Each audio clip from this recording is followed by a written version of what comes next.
Bismillahirrahmanirrahim. Elhamdülillahi Rabbil alemin. Ve salatu ve selamu ala Resulina Muhammedin ve ala alihi ve sahbihi ecmain. Vakti şerifler hayrola, hayırlar fethola, şerler defola. Gönüller niyaz ile dola, dualar kabul ola. Let the goodness be conquered, let the evils be dispelled. Let the hearts be filled with the love of God. Let the prayers be accepted. Today, I would like to begin by emphasizing that Mevlana Rūmī, first and foremost, has aimed to guide humanity in accordance with the teachings of his belief, which is Islam, and also what he has learned from the Prophet Muhammad, peace be upon him. So overall, the foundations of Mevlana''s spiritual teachings are four. One is the Quran, the other is the prophetic wisdom, hadith and sunnah. The third one is the intellectual and spiritual legacy of Islam, which he had inherited from the past masters. And the fourth is the Eastern and Western culture, meaning traditions, whether it be Greek philosophy or whether it be Hindu philosophy, Eastern and Western traditions. He has benefited from them and filtered them and used wherever and whatever necessary for his worldview. I will share with you today two stories from the Mesnevi. But before coming to the story, I would like to again state very clearly and vigorously that the spiritual mission of Mevlana is to make himself an instrument of guidance, leading people toward the true path and eternal happiness in accordance with the purpose of creation. So in full awareness of his spiritual mission, he once said, we are like the two legs of a compass. One leg stands firmly in the law, i.e. the Quran and the Sunnah, meaning Islamic principles, and the other leg moves freely, embracing 72 nations. So Mevlana had seen himself as an educator, as a moral teacher, as a guide, which he believes that he is following the footsteps of many Sufis before him, such as Junaid Baghdadi or Abu Yazid Bistami and the other Sufi masters. So we have to perceive him not as a humanist, as unfortunately misinterpreted and misconceived by some groups in the West, nor was he a mystic apart from the roots of Islam. He was a Sufi par excellence, but at the same time he was a scholar of Islam. So without understanding really his background, which is again the religious traditions of Islam, we cannot understand his ideas and his teachings in the Mesnevi, also in other books. Now, sometimes there is a kind of misunderstanding among people that Mevlana and other Sufis are passive. They are not active in society. In other words, as if they had secluded or retreated from the society, and they had no whatsoever participation or active involvement in the affairs of humanity at large. This is a gross error. When we look at his life, of course, until he had met with Shams Tabrizi, he was, as a sober scholar, giving without failing his regular lectures, and he had a lot of disciples. But of course, after having this encounter with Shams, he continued to be a scholar, but moved to more spiritual direction. And when we look at Mesnevi, let me now share with you these two stories. In the Mesnevi, first volume, Defter 1,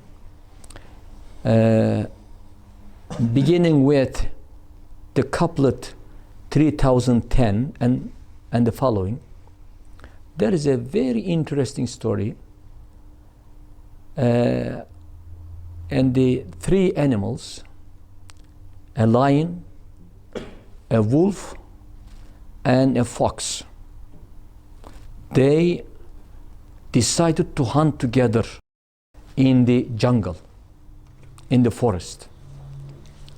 Let me first read, then I will explain.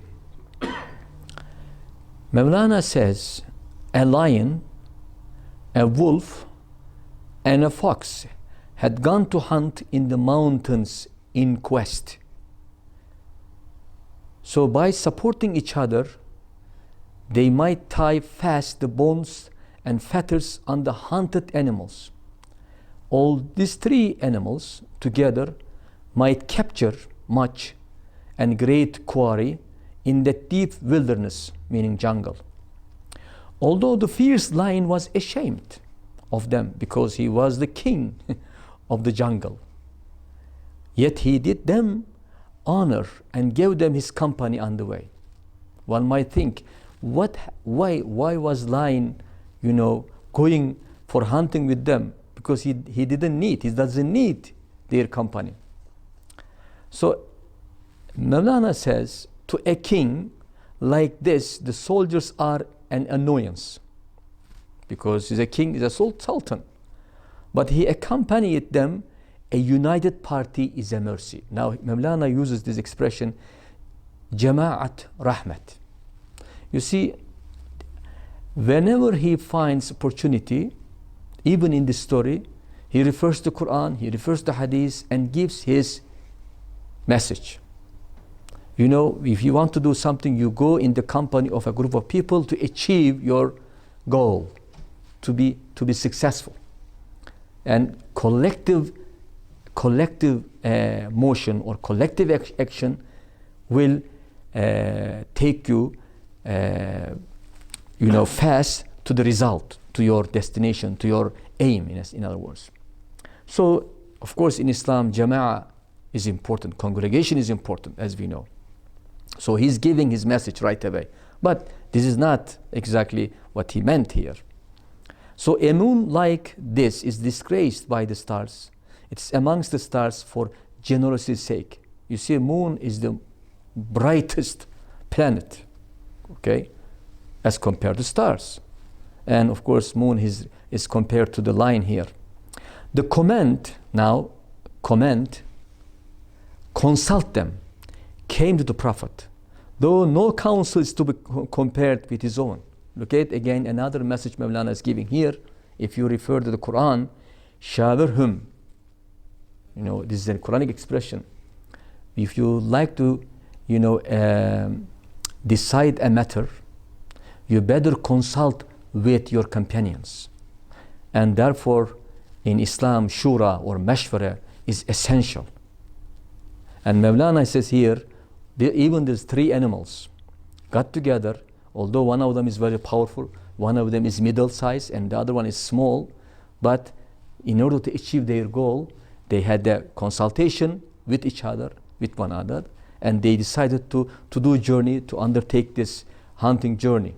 And so, in our social life, if you would like to really achieve your goal, you have to act together with your group, not alone, not individual, and also you pursue diligently and responsibly the process of consultation, shura. And Mevlana continues. He says, the Prophet Muhammad, peace be upon him, he is guided by Allah directly. He's been receiving revelation. So why should be a need for him to consult with the companion? Because he is the guide himself.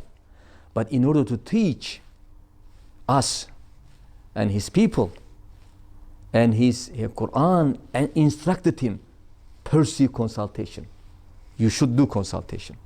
So likewise, Mevlana uses this and gives and draws our attention to this important principle of Islamic ethics.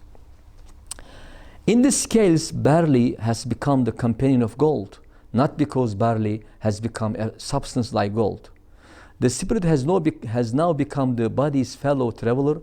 The dog has become for a time the guardian of the place gate. So this story goes about a couple of pages, but to make the story short, in the end,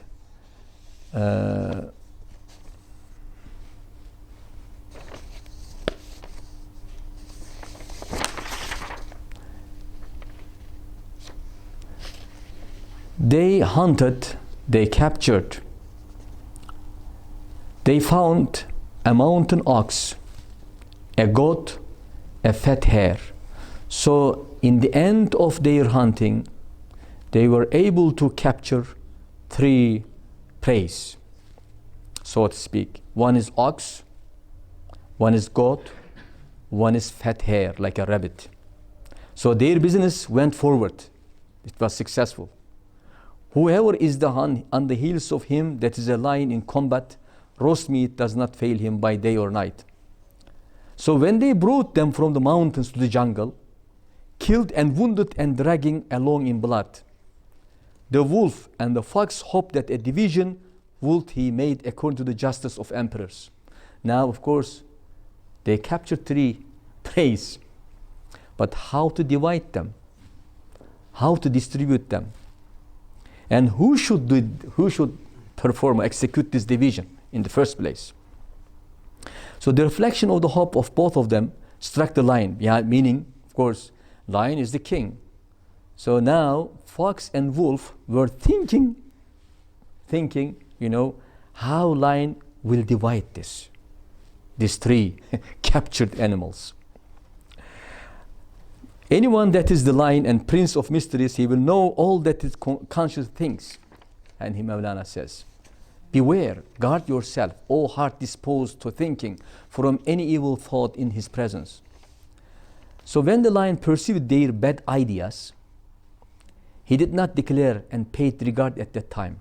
But he said to himself, I will show you what you deserve, O bigotry villains. Was my judgment not enough for you? Is this your opinion of my bounty? Then, now, I'm skipping most of the couplets. The lion said to wolf, O wolf, can you divide this? And you are old wolf, you may make justice. Can you divide these 3 captured animals justly? Perform a new justice. Be my deputy in the office of distributor. Lion is saying that it may be seen of what the substances you are. O king, said the wolf now.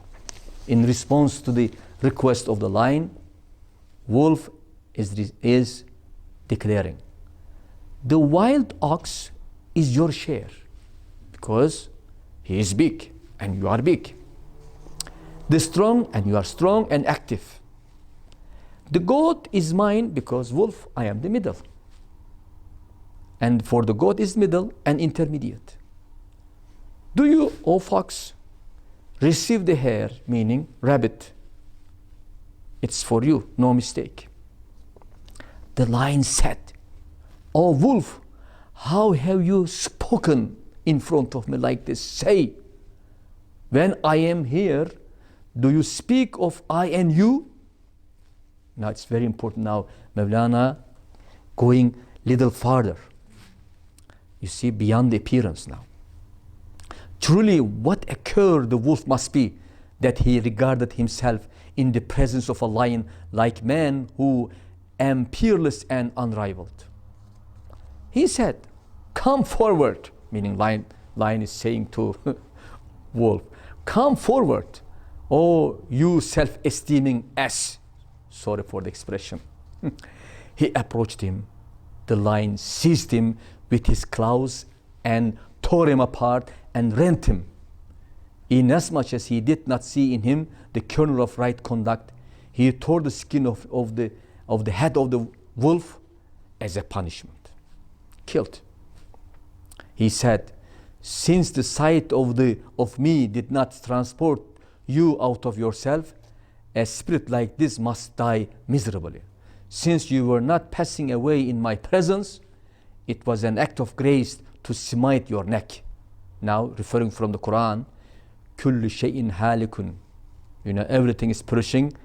إلا وجهه. Everything is perishing except his face, the face of God, meaning, unless you are in his face, do not seek to exist. When anyone has passed away in my face, everything is perishing are not applicable, because he is in except, he has transcended not. Whosoever is in except has not passed away. Whosoever is uttering I and we at the door, he is turned back from the door and is continuing not.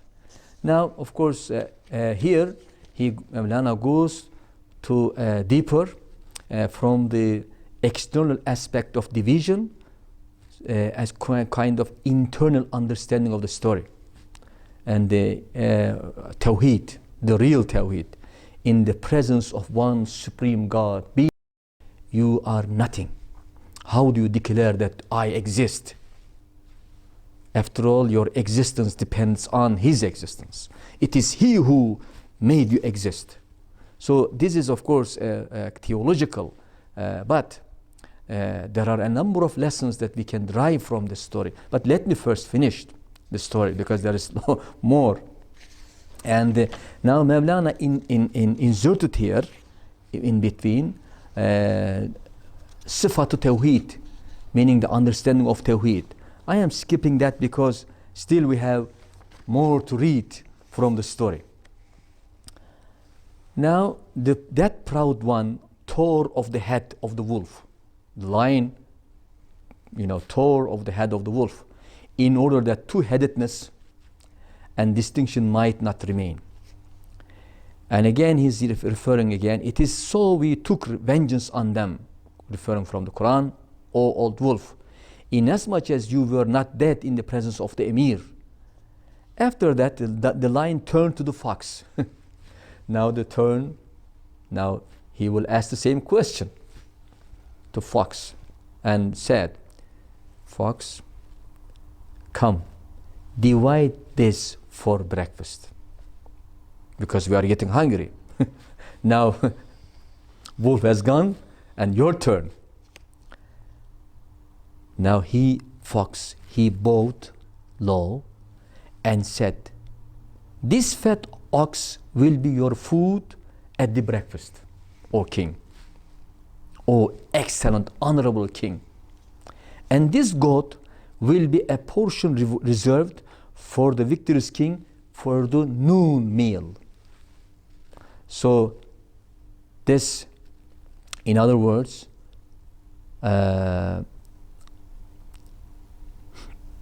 ox for your breakfast, and goat for your lunch. The hare, however, meaning rabbit, hare, for your supper, for your dinner, meal at night of the gracious, bountiful king. Look at how fox is clever, very clever. Then said the lion, "O fox, you have made justice shining. Now justice is shining forth. From whom did you learn to divide in such a manner? When did you learn this, O eminent one? O king of the world," he replied, "from the fate of the wolf." Of course, from the situation of the wolf.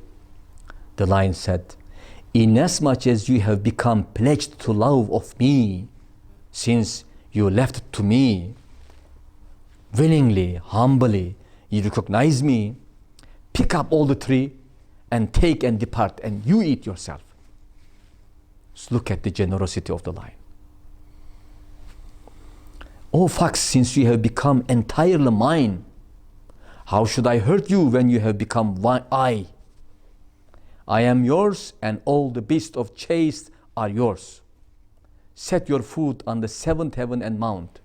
Since you have taken warning from the wild wolf, you have learned your lessons. You are not a fox, you are my own lion. So you become I become you." The wise man, now Mevlana gives us some messages here. The wise man is the one who is in the shunned tribulation, takes warning from the death of his friends. See now the lesson. If someone passes away, don't forget, death will also come to you. As if death will never come to us. So this is, first of all, as I said yesterday in my discourse on Mevlana, everything has two sides, form and mana. External side, internal side. In a sense, appearance and hidden aspect of the story. Everything. So a man, for example, in terms of a constitution, a beautiful body, but what lies behind the body is real man. The thought, reflection, heart, intention, in other words, fikra. See, and this is important. So here, this is an external, like this is a message everyone can understand. So if someone dies just next to you, never forget, death sooner or later will fall on you too. Because kullu nefsin zaiqatul maut. Every soul eventually will taste the death. So this is a simple lesson. Everyone can get this lesson. So it says, look how the fox took the lesson from the wolf. And the fox said, 100 thanks to the lion for having called me up after that wolf. You know, he could have asked fox, make the division before asking wolf, but he asked wolf. So he says, I am also thankful, which means for Mevlana, you may ask something desperately, but God Almighty doesn't give you. Don't despair. Don't lose your patience. Wait, there will be a time that He will honor you. He will respond to your needs. But there must be a time. So don't go panic. That's important. So you should learn your turn, in other words. And also you should be thankful in every state you are in. If he had bidden me first, now saying, do you divide this? Who would have escaped from him with his life? I could have been also in the same situation. Fox is saying, thanks be to him then that he caused us to appear in the world after those of old. Everyone has a turn. So that we heard of the chastisements which God inflicted upon the past generations in the present time. So, and in other words, every moment of your life is precious. Don't complain, I am old. Every age has its own beauty. You should take benefit. You should take care of that before it's too late. That's important. You see, there are many stories, but for the time being, let me stick to the story because we have a couple of other admonitions or a message or lessons which we'll discuss together in the context of this story. So that we heard of the chastisement which God inflicted upon the past generations in the present time, that we, like the fox, may keep better watch of ourselves from the fate of those ancient wolves. On this account, he, that is God's prophet, and Varashis in explanation called us a people on which God has taken mercy. So we are blessed by the mercy of Allah in every moment. Behold with clear vision the bones and fur of those wolves, and take warning, O mighty ones. The wise man will put off from his head this self-existence and wind, since he heard the end of the pharaohs and Ad. Now, here, the spiritual meaning of the story. Before giving spiritual meaning, what as a matter of fact, Mevlana is emphasizing here? Couple of important concepts. First, jama'ah, to act together in group, is the golden principle of Islamic ethics. You are not alone in the society. You are born, of course, alone, but you are by nature, okay, bound to live together with other human beings. That's important. So social life. Second, that's another element. When you are together, you cannot act on your own. If there is a matter to be deliberated, to be decided, and you seek consultation from the right people. You seek their advice. You seek their opinion before acting.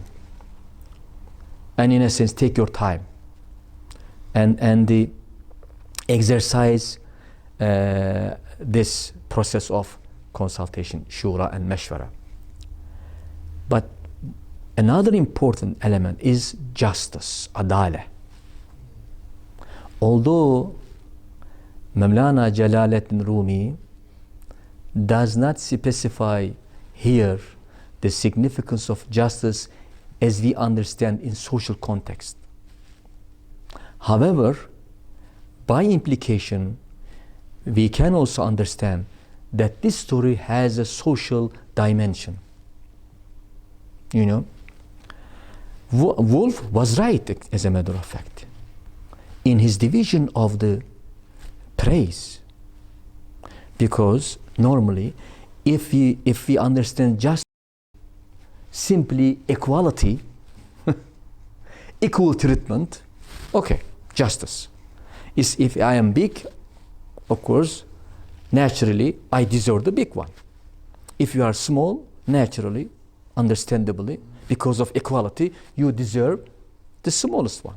If there is someone middle, intermediate, he or she deserves the middle one. This is what we call equality, but not justice.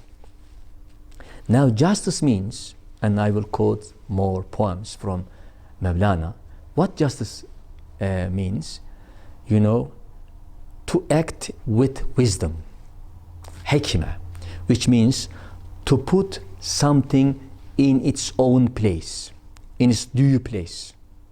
This is hikmah. And justice means to give someone what he or she deserves. To give everything its due. To give everything its due. So you do justice not in accordance with the physical appearance, but in accordance with exactly what they require. what they deserve. For instance, let me compare a physician, a doctor, and a laborer. They work 8 hours. And laborer did not finish like all the educations. We respect his work. He's a laborer.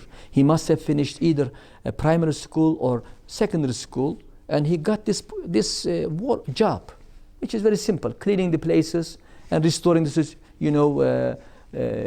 placing the chairs, etc. Labor, manual work.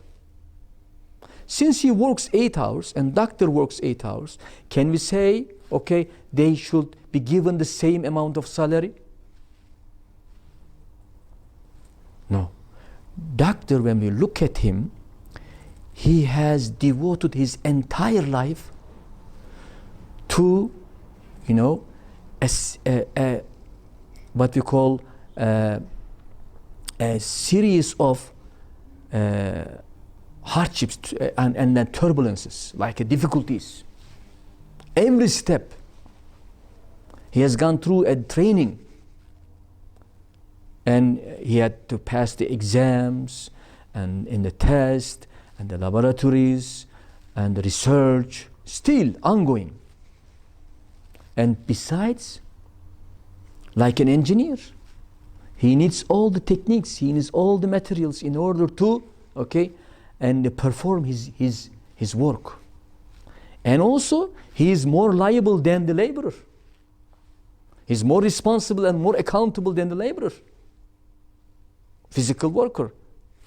Because if something happens to the patient of the doctor, he will be questioned. Therefore, in Islam, and also as we learn from the Masnavi of Rumi, justice is to give, everybody everything what they deserve, not give them equally. So therefore, this in economic sense, there is an equity and equality. That's very important. So that's what we learn from this story. But here,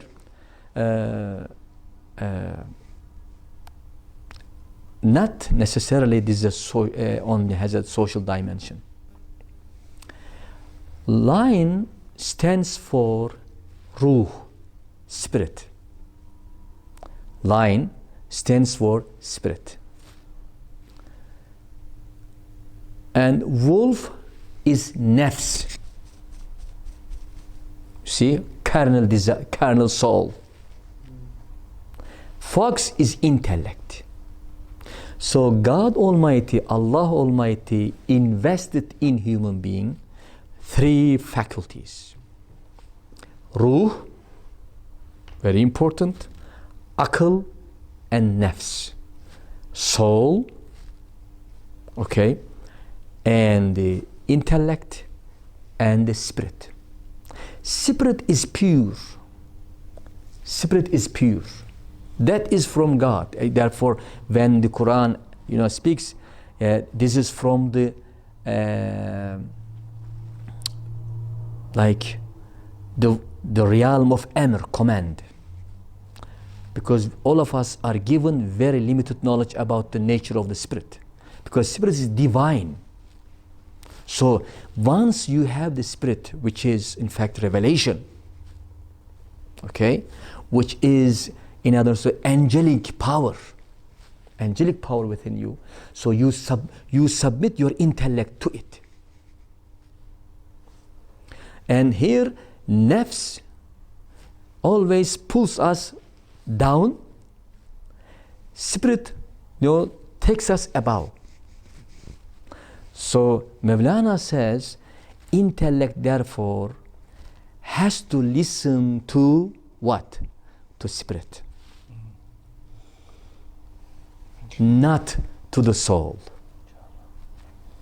So if intellect listens to the spirit, meaning receives illumination, direction, instruction from the divine, he will be able to conduct a beautiful, balanced life without any problem. So intellect, in other words, kind here of intellect represents here kalp, in fact. When we look at the kalp, meaning, you know, oscillates. It's like a swings. The center of intellect is kalp. So you have to be very careful which direction your kalp is swinging. And the spiritual masters like Rumi, Mevlânâ Rūmī, indicates that so long as intellect, you know, performs its reasoning, its function, its you know, power, by and under the guidance of the spirit, the nafs will be a servant. Nafs will be a servant for both. So human being in this sense become like almost an angel, like a malak. And here the spiritual meaning, the symbolic meaning of the story is this.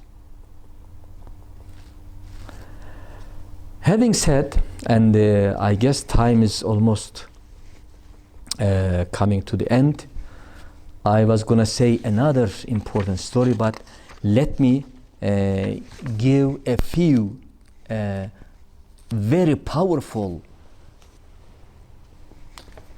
statements with regard to the meaning of justice from Mevlana. He says, what is injustice? Opposite of justice. In other words, like this is zulm, or like zulm, opposite of. What is zulm, injustice? He says, to put out of its proper place. Beware, do not let it be lost out of its place. And again, here it is. Then what is justice? Giving water to trees. What is injustice? To give waters to thorns. So if you give pen in the hands of ignorant, it is injustice. If you give position, rank in the hands of a person, undeserving person, it is injustice. So therefore, you need qualification. Likewise, and Mevlana says, if you give the weapons in the hands of the, you know, like a thief, or in the hands of a bandit, then it is injustice. So justice is bestowing a bounty in its proper place, giving in a proper place, and not on every root that will absorb water. What is injustice? To bestow in an improper place that can only be a source of calamity. So exactly what we learn from the Masnavi. To conclude, here it is from again Mevlana Jalaluddin.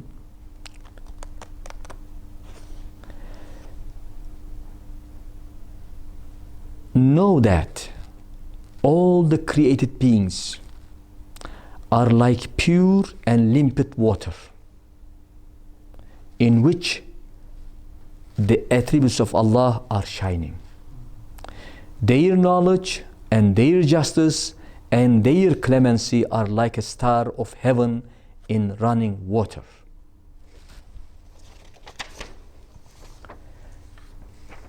Kings, those who really act as a Khalifa on the earth of Allah, are for the manifestation of God's kingship.